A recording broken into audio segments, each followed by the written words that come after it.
Assalamualaikum warahmatullahi wabarakatuh. Kami dari kelompok 10 yang beranggotakan pertama Ganis Unami, kedua Novel Kaisar, ketiga Reza Puspitasari, keempat Kurnia Bagaskara. Perkenankan kami mempresentasikan hasil diskusi kami yang bertema peran akhlak dalam kehidupan. Pengertian.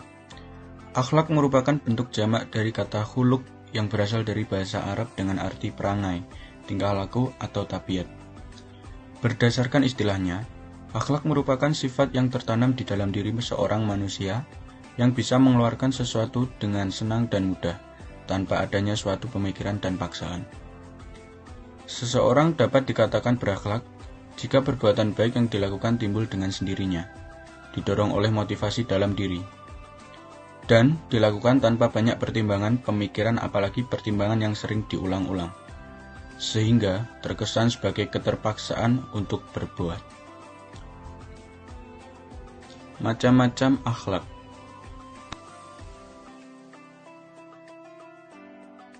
Akhlak mahmudah, akhlak terpuji atau akhlak baik. Akhlak ini bisa disebut juga dengan sebutan akhlakul karimah, yaitu akhlak yang telah ada dalam diri manusia sejak dilahirkan, karena pada dasarnya, manusia merupakan makhluk yang baik. Namun, karena pengaruh dari lingkungan sifat manusia menjadi berubah. Contoh akhlak mahmudah yang dapat diterapkan dalam kehidupan sehari-hari, yaitu jujur, rendah hati, murah hati, dan sabar. Akhlak mazmumah, akhlak yang tercela atau perilaku buruk, baik secara perbuatan, perkataan, dan sebagainya, yang mana nantinya akan dapat mendatangkan kemudaratan untuk diri sendiri serta orang lain yang telah menggoyahkan iman tersebut. Berdasarkan petunjuk ajaran Islam, dijumpai berbagai macam akhlak yang tercela dalam kehidupan. Contohnya seperti berbohong, takabur, fitnah, bakhlil atau kikir, riya, ujub, dan ragus. Akhlak dalam bidang ekonomi. Dalam ekonominya, Islam sangat menganjurkan dilaksanakannya aktivitas produksi dan mengembangkannya baik dalam segi kuantitas maupun kualitas. Ekonomi Islam tidak dapat membiarkan jika tenaga manusia atau komoditi terlantar begitu saja. Islam menghendaki semua tenaga dikerahkan untuk meningkatkan produktivitas lewat itqon atau ketekunan, yang diridhoi oleh Allah atau ihsan yang diwajibkan Allah atas segala sesuatu. Islam mengharapkan segala sesuatu bentuk produksi yang merusak akidah dan akhlak, serta sesuatu yang dapat menghilangkan identitas umat, merusak nilai-nilai agama, menjauhkan dari kebenaran, merusak kesejahteraan individu dan kesejahteraan umum. Dalam menjalankan kegiatan ekonomi, alasan sosial kemanusiaan serta sosial kultural harus dipertimbangkan suatu komoditas jika akan memproduksi suatu produk. Selain itu, etika dalam memproduksi dan mematok harga juga perlu dipertimbangkan.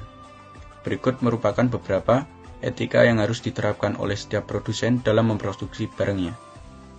Hanya memproduksi jasa atau barang yang diperbolehkan oleh syariat Islam, menetapkan harga sesuai dengan ekspektasi laba yang normal dan tidak merugikan masyarakat, tidak menetapkan harga sebelum pihak terkait mengetahui situasi atau informasi pasar.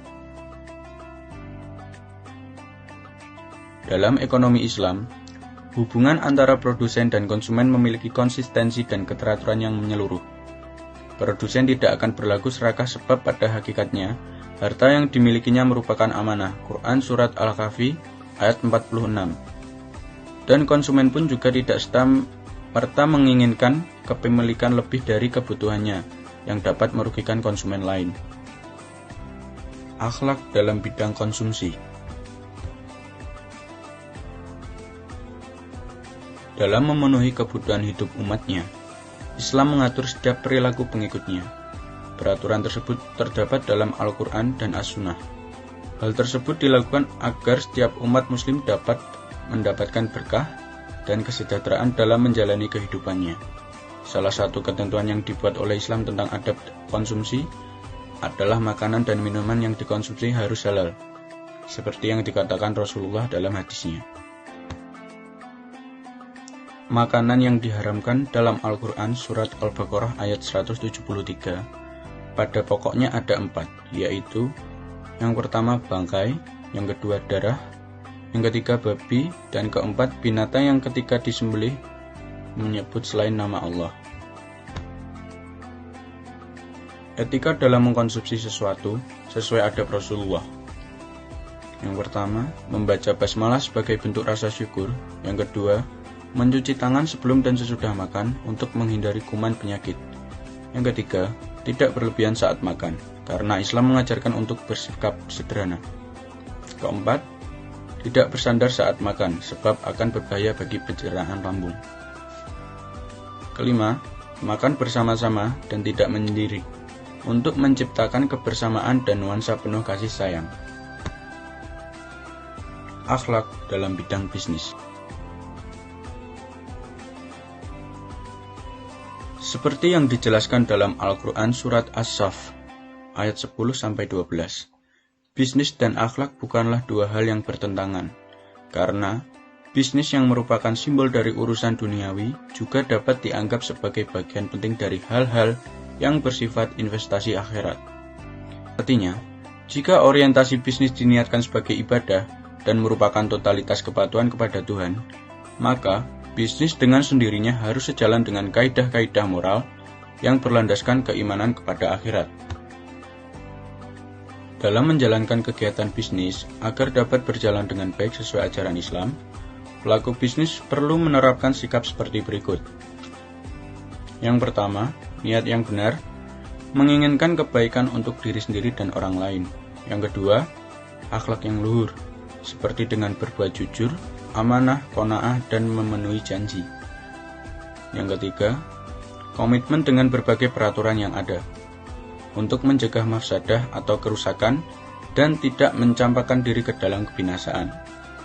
Yang keempat, bisnis dalam hal-hal yang baik saja, karena Allah telah menghalalkan yang baik-baik saja dan mengharamkan yang buruk-buruk bagi hamba-hambanya. Yang kelima, menunaikan kewajiban terhadap Allah dalam harta, yaitu dengan zakat. Demikianlah presentasi dari kelompok kami. Kami memohon maaf yang sebesar-besarnya jika ada kesalahan kata atau kalimat. Sekian dan terima kasih. Wassalamualaikum warahmatullahi wabarakatuh.